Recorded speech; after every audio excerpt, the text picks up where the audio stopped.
Marlène, on vous écoute. Bonjour. Oui, bonjour Brigitte, bonjour Philippe Arlin. Bonjour Marlène. Merci de me recevoir. Donc moi j'ai été victime d'inceste. Ça a commencé avant 5 ans, je pense. Enfin, c'est ce que je suis en train de découvrir encore actuellement.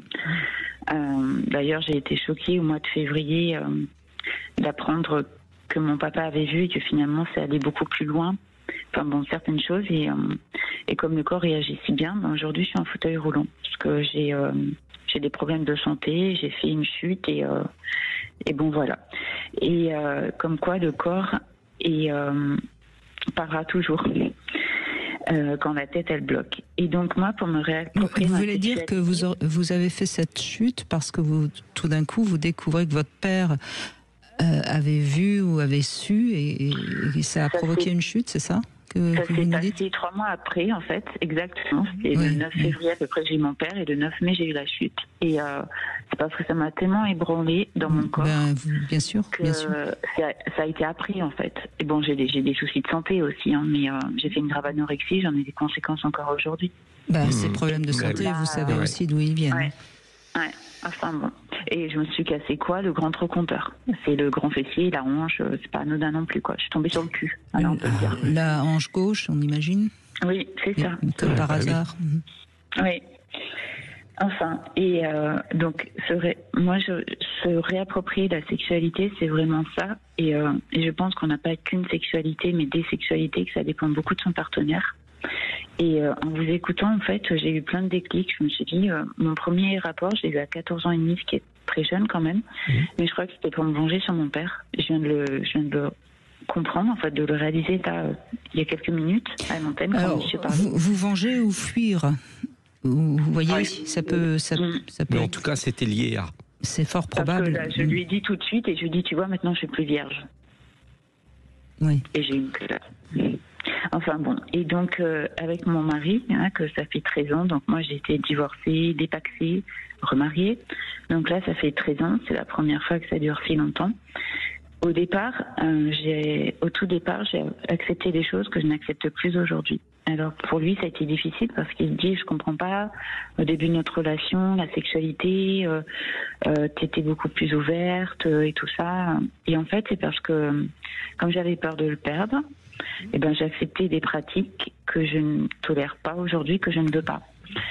Et ça, c'est parce qu'au fur et à mesure, en fait, et puis... Oui, vous avez appris à vous respecter, oui. Aussi.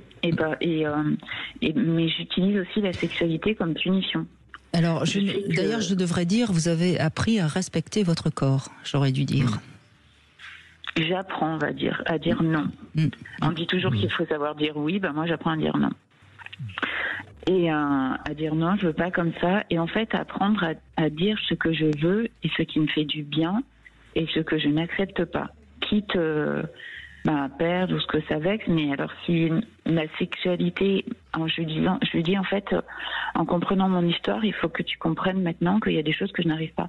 Lui, il est très sexuel. Je sais pas, on tombe pas par hasard, je pense, avec les partenaires. Il est très sexuel, en fait. La sexualité, on va dire que c'est ce qui est le plus important pour lui, avant manger, même peut-être. Et pour lui, il n'y a que ça qui fait du bien, en fait. Et des fois, j'ai l'impression que c'est aussi un petit peu un exécutoire ou un moyen pour lui de trouver la seule source de plaisir, parfois qu'il a, parce que c'est quelqu'un qui travaille énormément. Et en fait, moi, je n'y arrive pas parce que la sexualité soit un jeu. J'y arrive pas. Pour moi, c'est pas un jeu. Pour moi, c'est sacré, c'est à respecter, en fait.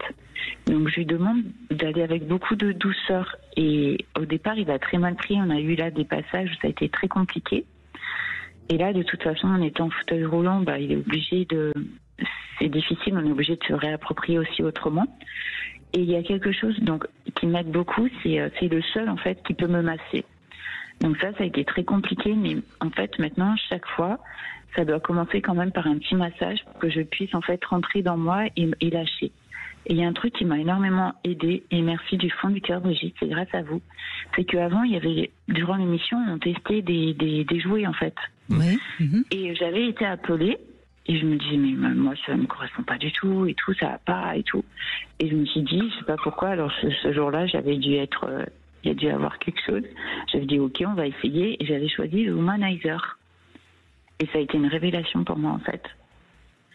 Parce que comme j'ai dû le tester, j'ai dû jouer, j'ai dû faire le jeu pour aller jusqu'au bout, donc ça a été un challenge quand même. Et en fait, j'ai réussi à ressentir un plaisir, parce que je suis plus en fait clitoridienne que vaginale. D'ailleurs, ça me brûle beaucoup, et comme j'ai beaucoup d'inflammation, j'ai un système inflammatoire et d'immunité, j'ai souvent en fait la pénétration qui peut être douloureuse. Et donc, je suis plus clitoridienne. Et le Womanizer, et maintenant, en fait, j'arrive, alors que mon mari m'avait offert des sextoys, c'est la première fois, parce que je n'avais jamais... Oui, mais vous savez, Marlène, je repense à un moment hier où j'ai donné l'autorisation à quelqu'un, et je crois que c'est d'une certaine manière, quand je vous demande de tester ce jouet, vous le faites et il y a la tête qui lâche puisqu'il y a une autorisation, et le corps peut à ce moment-là ressentir. C'est vraiment ça. C'est fou. Hein. Comment détourner la tête. C'est-à-dire que là, quand vous avez testé, vous avez presque oublié que c'était un jouet pour donner du plaisir. Vous avez testé un jouet, donc vous avez joué le jeu, c'est le moment de dire. Vous avez été une bonne élève. Voilà. Et du coup, il n'y a pas eu l'appréhension du cerveau, l'appréhension de la conscience. Le cerveau s'est laissé faire, il s'est fait avoir, parce que là, le corps avait un truc à dire, et là, il est obligé de le laisser dire. D'avoir un lâcher. Mais par contre, je ne suis pas arrivée, dès que je commence, en fait, le Womanizer, je pars très très vite, et j'arrive pas à aller jusqu'au bout. C'est comme si j'allais mourir, en fait. Oui, alors... J'arrive pas à me laisser aller jusqu'au plaisir. Il faut arrêter avant, sinon j'ai l'impression que je vais mourir. Et que c'est pas possible. Pour le moment, respectez ça pour le moment. C'est des choses qui se construisent étape après étape. Je pense que ça peut être bien que vous vous fassiez accompagner par rapport à tout ça, si vous le souhaitez, pour pouvoir franchir. Mais voilà, pour le moment, accueillez ce qui est possible, accueillez le plaisir que vous arrivez à prendre, et c'est déjà merveilleux. Et puis vous dites une chose... J'arrive à l'introduire en fait, avec quand j'ai un rapport, quand je fais de l'amour, je vais le dire, avec mon mari, j'arrive en fait à avoir en fait, à prendre le jouet. Et ça m'aide énormément. Alors qu'avant, c'était impossible. Je me braquais, même quand lui m'avait proposé, mais je m'étais braquée, quoi. Donc, mais Marlène, vous avez dit quelque chose d'essentiel que je suis obligée de souligner parce que ça peut peut-être vous aider. Vous dites, il faut que j'arrête parce que sinon j'ai l'impression que je vais mourir. C'est quelque chose qui parle de vos abus et de votre inceste. Il faut que vous compreniez qu'il y a une peur terrible qui a été vécue quand vous étiez toute petite et qui ressurgit à ce moment où vous devriez lâcher pour avoir l'orgasme et que vous pouvez pas lâcher parce que c'est cette peur terrible qui revient. Et ça pourrait recommencer. Et ça, sincèrement, avec un bon thérapeute, vous pourriez arriver à lâcher. Ça, j'aimerais, mais trouvez-moi un bon thérapeute. Je veux bien, même par visio, donnez-moi un bon thérapeute. Parce que j'en ai fait plein. Voyez avec Philippe Arlin, éventuellement. Avec grande joie. Oui, je veux bien. Essayez, vous verrez bien si ça vous plaît pas. Vous voulez, Philippe ? Mais moi, j'ai aucun souci. Et je l'ai dit tout à l'heure. C'est peut-être la plus belle raison et la plus belle chance que j'ai de faire ce métier. Mais pleurer, ça libérera une émotion. C'est mon retour de Jupiter. Et c'est une belle chose, je trouve. Et il y a le Womanizer, le nouveau, qui est sorti. Je vais peut-être économiser, c'est dur financièrement pour me l'offrir, parce qu'il paraît que c'est révolutionnaire. Ça fait une échéance, et d'ici l'échéance, je vais essayer de vous aider. Oui, je laisse mes coordonnées, merci du fond du cœur. Non, mais je vous en prie. Non, mais vous savez, si on continue tous les jours à écouter et à aider les gens à aller mieux dans leur sexualité, vous êtes une fée. Non, je ne suis pas une fée. La fée braguette magique, on l'appelle. Ouais, oui. Merci Marlène, et on vous embrasse franchement de tout notre cœur. N'hésitez pas. On a notre gagnant, Jérôme. Bonjour Jérôme. Bonjour. Bonjour Jérôme. Bon, c'est vous qui... Vous êtes papa ? Oui. Ah bon alors, sinon je raccroche, hein, et puis tant pis pour vous. Hein, je ne vais pas vous offrir un bracelet pour la fête des pères si vous n'êtes pas papa. Hein, attention. Hein. Donc tout va bien. Vous avez gagné ce bracelet personnalisé de la collection Lettres de leventalafrançaise.com. Vous pourrez choisir la lettre initiale de votre choix, parce qu'on met une lettre sur ce bracelet et c'est tout son intérêt, évidemment. Donc ce sera peut-être un J ou peut-être la lettre de votre papa, je ne sais pas. En tout cas, vous allez le recevoir, ce bracelet, et puis vous en ferez bien ce que vous voulez, vous l'offrirez ou vous le garderez. Oui. Merci et bravo, Jérôme.